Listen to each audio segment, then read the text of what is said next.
अस्सलामुअलैकुम दोस्तों, मैं हूं आपका मेज़बान डीजे और आप देख रहे हैं डीजे न्यूज़ इन्फो चैनल। आज 20 नवंबर 2025 इटली यूरोप की जानिब से ताज़ा तरीन और इम्पोर्टेंट्स अपडेट आप लोगों की खिदमत में लेकर हाजिर हुए हैं और उम्मीद करते हैं कि आप सब लोग भी खैर खैरियत से होंगे।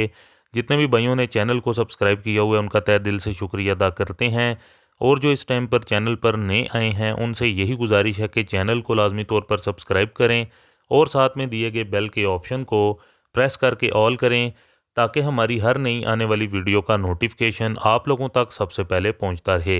बढ़ते हैं अपनी सबसे पहली और इम्पोर्टेंट अपडेट की जानिब, जो कि बिजली के यानी कि बोलेते से मुतलिक बड़ी अपडेट निकल कर सामने आ रही है। इटली के अंदर अभी भी बिल बहुत ज़्यादा लोगों को आ रहे हैं। कई फैमिलीज से बिल भी देने बहुत ज़्यादा मुश्किल हो जाते हैं, तो काफ़ी प्रॉब्लम इस टाइम पर चल रही है इस चीज़ को लेकर। तो इन सब चीज़ों के ऊपर जब पार्लियामेंट में बात की गई है, पीडी पार्टी इटली की, उनकी जानिब से तीन चीज़ों के हवाले से कहा गया है गवर्नमेंट को, यानी कि गवर्नमेंट तीन चीज़ों को ऐड करे इसके अंदर। सबसे पहले तो जो गैस और बिजली की जो मार्केट है उसके जो कुछ रूल्स हैं उनको चेंज किया जाए। इसके अंदर मेन बात ये कही गई है कि जो फैमिलीज़ हैं उनको ज़रूरत है और जिनको प्रॉब्लम है इकोनॉमिकली तौर के ऊपर, तो उनको डायरेक्टली एनर्जी प्रोवाइड करे, यानी कि गवर्नमेंट सीधा कॉन्ट्रैक्ट उनके साथ करे और लो रेट के ऊपर उनको एनर्जी प्रोवाइड करे। यानी कि जिनके ईज़े कम हैं और इनके तीन से ज़ायद जिनके बच्चे हैं उनके लिए गवर्नमेंट प्रोवाइड करती है ऑलरेडी, जो कि सस्ती बिजली पानी। तो और भी जो लोग हैं उनको भी इसमें ऐड किया जाए। कई लोग काम तो करते हैं पर घर के अंदर फैमिलीज़ मेंबर ज़्यादा होने की वजह से वो इतने खर्चे अफोर्ड नहीं कर पाते हैं। तो अभी सिर्फ कुछ लोग ही गवर्नमेंट के अंडर में आते हैं जिनकी उम्र 75 साल से ऊपर है। इसके अलावा जिनकी बहुत ज़्यादा प्रॉब्लम है घर के अंदर और वो इस कैटेगरी के अंदर आते हैं। इसके अलावा डिसेबिलिटी वाले भी इस कैटेगरी में आते हैं। तो दोस्तों, इसके अलावा अपनी नेक्स्ट अपडेट आप लोगों के साथ शेयर करेंगे, जो कि इमिग्रेशन कवानीन के अंदर बड़ी तब्दीली। अब आप लोगों को बताते चलें कि इमिग्रेशन कवानीन को लेकर एक जो बड़ी अपडेट आई है उसमें यह है कि 6 साल से कम उम्र का अगर कोई बच्चा है तो बड़ी गुड न्यूज़ ये है कि अब आप उसको 20 साल के किसी महीने के अंदर ही आप लोग बुलवा सकते हैं। यानी कि काम काज करने के लिए अगर आप लोग बाहर से किसी बंदे को बुलाना चाहते हैं तो इमिग्रेशन कवानीन के अंदर ये एक नई तब्दीली जो कि ऐड की गई है। और एक और बड़ी तब्दीली जिसमें मालक को साइन करने पड़ते थे, लेकिन अब अगर किसी मालक ने काम के लिए बंदे को बुलवाना है उसको अब गारंटी देने की ज़रूरत नहीं पड़ेगी पेपर भरने के लिए। तो ये एक बार फिर से एजेंटों के लिए दरवाजे खोल दिए गए हैं। इसके अलावा नोले ओस्ते के ऊपर जो फैमिली वीज़ा के ऊपर अप्लाई करना है तो उनके लिए टाइम और बढ़ा देना है। जहां पर तकरीबन 90 दिन का टाइम लगता था अब साल साल का टाइम लगा देना है। 150 दिनों से पहले लॉयर्स किया तो कोई फ़ायदा नहीं होगा। तो गवर्नमेंट नए कवानीन करने जा रही है।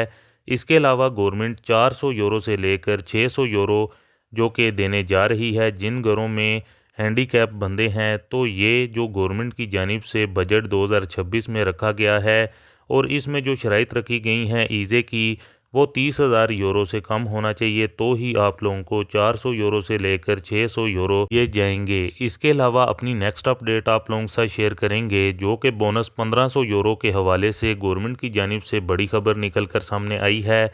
अगर आपके बच्चे प्राइवेट स्कूल में पढ़ना चाहते हैं तो गवर्नमेंट की जानिब से कहा जा रहा है कि अगर सरकारी स्कूल को छोड़कर अगर आप लोग अपने बच्चों को प्राइवेट में पढ़ाना चाहते हैं तो आपको तकरीबन 1500 यूरो का वाउचर दिया जाएगा। तो इसमें 30,000 यूरो से कम ईज़े होने चाहिए, ज़्यादा नहीं होने चाहिए। ज़्यादा से ज़्यादा आप लोगों को ये 5,000 यूरो तक मिल सकता है।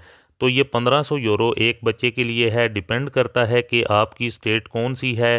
20 मिलियन गवर्नमेंट की जानिब से इस हवाले से रख दिए गए हैं। बाकी अब देखते हैं कि आने वाले दिनों में गवर्नमेंट कितने पैसे इसके लिए मज़ीद रखती है। तो ये एक बड़ी खबर यानी कि गुड न्यूज़ जारी हुई है। इसके अलावा अपनी नेक्स्ट अपडेट आप लोगों के साथ शेयर करेंगे, जो भाई हमें यूके से देखते और सुनते हैं उनके लिए बड़ी खबर निकल कर सामने आई हैं, यानी कि इमिग्रेशन पॉलिसियों को लेकर और इसके साथ साथ डिपोर्टेशन के हवाले से जो कि नई रिपोर्ट शाया की गई है। कौन से मुल्क से कितने लोगों को डिपोर्ट किया गया है साल 2025 के अदाद-ओ-शुमार के मुताबिक। तो सबसे पहले आप लोगों को बताते चलें, जून 2025 के अदादोशुमार के मुताबिक टोटल अफराद जिनको डिपोर्ट किया गया है वो 9072 हैं, जिनमें से पहले इंडियन की बात करें तो 615 अफराद को ज़बरदस्ती डिपोर्ट किया गया है। इसके अलावा 7617 अफराद ने वॉलंटियर तौर पर यूके को छोड़ दिया है। 616 अफराद जो शामिल हैं उनमें वो स्टूडेंट वीज़ा पर फुल टाइम काम किया गया, यानी कि वो अफराद जो स्टूडेंट वीज़ा के ऊपर आए हुए थे। इसके अलावा कुछ ऐसे अफराद शामिल थे जो कि ओवरस्टेयर हो गए और कुछ ने गैर कानूनी हरकत की और कुछ ने असाइलम में रिफ्यूजल जिन लोगों को मिला है। तो टोटली 615 अफराद जो कि इंडियन इसके अंदर शामिल हैं जिनको डिपोर्ट किया गया है। इसके अलावा अजील के अफराद 861 अफराद जो कि ज़बरदस्ती डिपोर्ट किए गए और 4810 अफराद ने खुद से यूके को छोड़ दिया। इसके अलावा रोमानिया का नंबर आता है जो कि 1696 अफराद जिनको डिपोर्ट किया गया है। तकरीबन जो वजह बताई जा रही है इसके अंदर क्राइम में मुलव्वस कुछ अफराद थे और कुछ को जेलों से रिहाई के बाद डिपोर्ट किया गया। जो कि सबसे ज़्यादा जिस मुल्क के अफराद को डिपोर्ट किया गया है वो है अल्बानिया। 2562 अफराद को डिपोर्ट अल्बानिया से किया गया। 2198 अफराद ने खुद से छोड़ दिया गया और ज़्यादातर लोगों को इसलिए डिपोर्ट किया गया है क्योंकि इनके असाइलम के जो केसेस थे वो बहुत ज़्यादा कमज़ोर थे।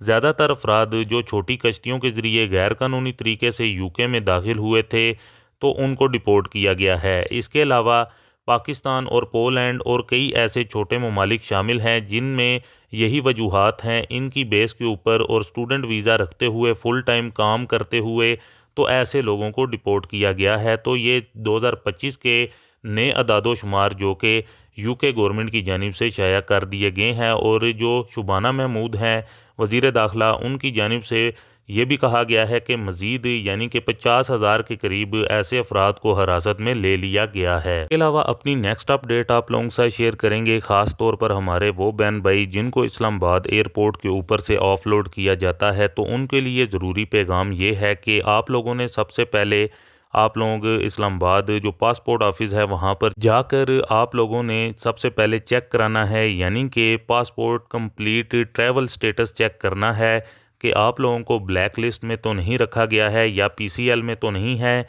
तो इस तमाम तर सूरत हाल को आप लोगों ने चेक करना है।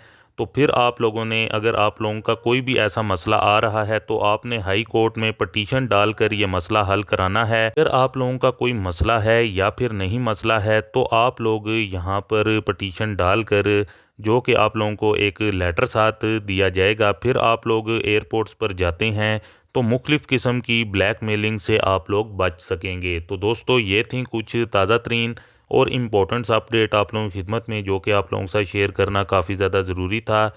उम्मीद करते हैं कि आपको हमारी आज की ये ताज़ा तरीन और इम्पोर्टेंट अपडेट पसंद आई होगी। वीडियो को ज़्यादा से ज़्यादा लाइक और शेयर करें।